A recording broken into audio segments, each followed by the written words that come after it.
scientifique avec Voivode. Quelle ville est la capitale du métal au Québec? Et les filles dans le heavy? Oui, ça existe.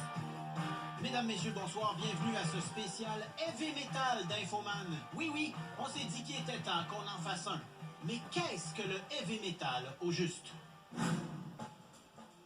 Voici un spécimen naturalisé de métalleux. Observez attentivement. On remarque le poil abondant, le t-shirt d'un groupe de heavy, les jeans usés à la corde, les runnings, les studs, le côte de cuir et les os de la main en position Devil Calice. Mais qui est ce métalleux originel? Pour le savoir, j'en ai discuté avec la docteure Hélène Lorrain qui a un doctorat en Motley Crue. Non, c'est pas une blague. Il y en a plusieurs qui disent que c'est Beethoven ou genre Liszt. Leur musique était très forte, pleine d'émotions, très dramatique. Il y en a qui disent donc que les premiers métalleux, c'était les romantiques. Dans la musique populaire contemporaine, il y a beaucoup qui disent qu'en fait, il y a deux voix. La voix Black Sabbath, qui a donné naissance au métal plus underground, plus difficile d'écoute, justement, et Led Zeppelin, qui est le métal plus populaire, qui a donné, tu sais, Van Halen, Motley Crue. Mais quel est l'effet d'une exposition du heavy metal sur le comportement? La science a étudié abondamment ce domaine. À la base, il y a des études et elles sont rapportées dans les médias de manière souvent avec des raccourcis, comme d'ailleurs plusieurs études, là, comme le vin fait maigrir, des affaires comme ça. C'est un peu le même genre de parcours qui est suivi par les études concernant les heavy metal et les métalleux. Des recherches scientifiques sur le métal ont démontré que le heavy était source d'anxiété et de stress. Les personnes qui n'aiment pas le heavy metal, c'est super facile aussi de projeter toutes les anxiétés qu'on a sur cette musique-là. D'ailleurs, c'est pas le seul phénomène. Les jeux vidéo, on voit ça. Le rap, on voit ça aussi. Le genre de panique morale autour de ce phénomène-là. Mais à l'inverse, d'autres études sur le heavy ont plutôt démontré que c'est un excellent antidépresseur, un calmant et inciterait au bonheur plus qu'à la violence. On découvre de plus en plus que le métal aide les métalleux à se sentir mieux dans leur société, à se sentir mieux dans leur peau. Donc, ça serait comme une espèce de remède anti-dépression, anti-anxiété pour les métalleux, pour les personnes qui aiment ça, bien entendu. Et la musique et le métal, ça calme parce que ça défoule. C'est une musique qui est super cathartique.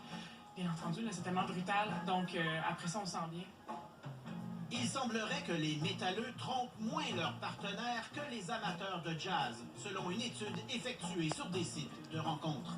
Dans le profil, tu vas dire c'est quoi tes goûts musicaux préférés et ceux qui répondent le jazz arrivent en premier, puis ceux qui répondent le métal arrivent en dernier. Vraiment, c'est un peu comique là, comme méthodologie. Les explications avancées, c'est que les métalleux sont dire tellement longtemps et souvent qu'ils sont justement des rejets. Ils se sentent rejetés, vous autres aussi. Donc, quand tu trouves un partenaire, tu ne te trompes pas, ou tu le trompes pas, tu le gardes. Entre rejets, on se respecte. Exactement. On a aussi testé le heavy metal sur des animaux et des plantes. Selon certaines études, les chiens détesteraient le heavy. Je ne sais pas comment ils ont fait exactement pour aller questionner les chiens. Aimes-tu le heavy metal, petit chien? Les souris s'entretuent lorsque placées en présence de heavy metal dans un labyrinthe. C'est bien comique, ça. Justement, ça fait de la copie, c'est bien le fun. Mais en même temps, bon, les souris et les plantes, là, ils n'ont pas les mécanismes sociaux des humains. Donc, je pense pas que les personnes qui écoutent le heavy metal vont aller comme tuer leur coloc, là. Infoman, nous avons nous aussi voulu faire une expérience sur le heavy metal. Pour ce faire, nous avons trouvé un groupe de heavy mondialement reconnu et deux cobayes prêts à mourir pour la science. Attention, les images qui suivent sont troublantes. Voici les membres de l'excellent groupe Voivode. Ils auront pour mission de jouer du heavy devant deux cobayes. Un qui aime le heavy et une autre qui n'aime vraiment pas le heavy metal. Jusqu'à quel point tu le détestes? C'est physique.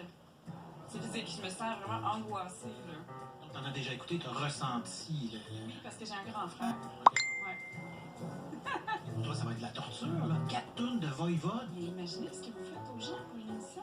Ben, bonne chance. Merci. L'ambulance est dans le stationnement.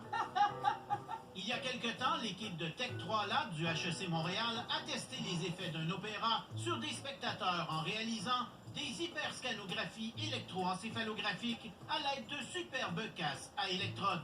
C'est ce que nous ferons ici en installant des casques sur deux membres de Voivode et nos deux cobayes. C'est votre première expérience, Voivode, en tant que rat de laboratoire? Je croirais que oui. Vous allez avoir deux casques. Qui va porter les casques? Lui. OK. Moi. OK. Vous allez être beau. Oui. Essentiellement, on a deux personnes qui vont écouter la musique. Une qui aime l'heavy metal, une qui aime pas l'heavy metal. Puis on va s'intéresser à la différence, s'il y en a une entre les deux. Et on va utiliser des casques électroencéphalographiques, donc des casques avec des électrodes. C'est comme si on avait un bonnet de bain sur la tête là, quand on va à la piscine. Alors toi, t'es celui qui aime le EV, c'est ça? Exact. Ça prend des signaux électriques du cerveau. Avec ça, on est capable de voir la réactivité cognitive des gens. C'est pourquoi la petite gelée? C'est pour assurer la conductivité entre la peau puis l'électrode qui est en contact. On est avec des métalleux, ça a beaucoup de poils, ça risque-tu d'interférer? Une chance qu'il y a le gel. En fait, le gel permet là, de faire le lien entre les deux, même si on n'est pas tout à fait en contact avec le couche.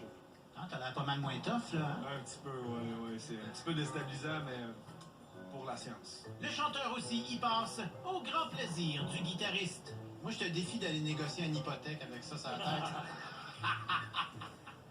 Tout le monde est bien branché, l'équipe de scientifiques est en poste.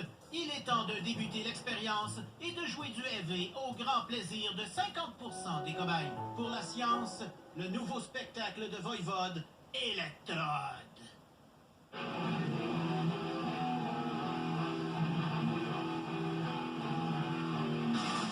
On s'attend à quel genre de réaction en écoutant de la musique comme ça? Ben, évidemment, c'est auditif et visuel, donc on s'attend à ce que les gens regardent puis écoutent. Les gens qui aiment vont sûrement regarder et écouter plus, avec plus d'intensité. Ceux qui aiment moins vont peut-être essayer de trouver des mécanismes là, pour s'isoler un peu de ça. C'est ce qu'on va voir dans les résultats.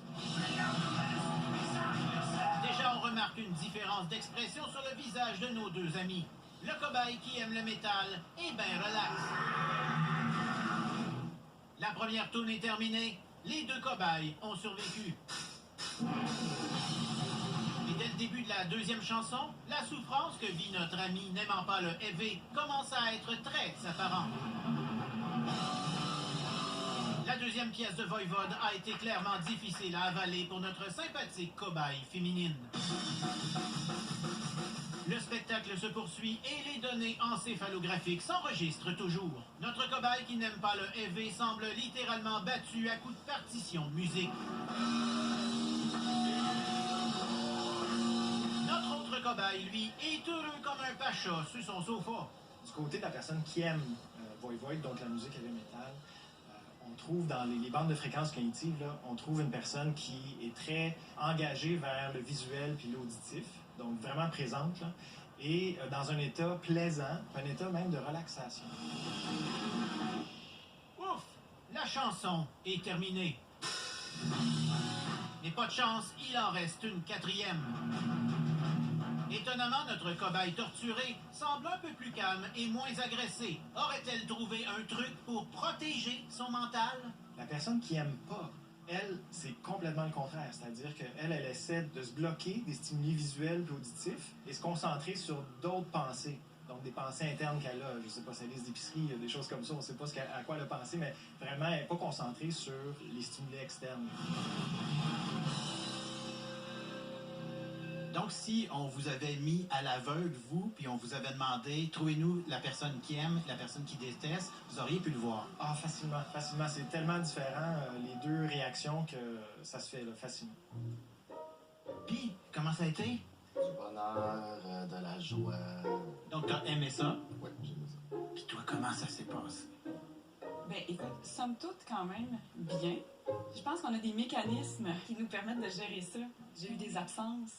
Tu sais, comme si ton cerveau, tu pouvais ouvrir une porte, tu vas te cacher en arrière. Parce que parfois, on te sentait te reculer.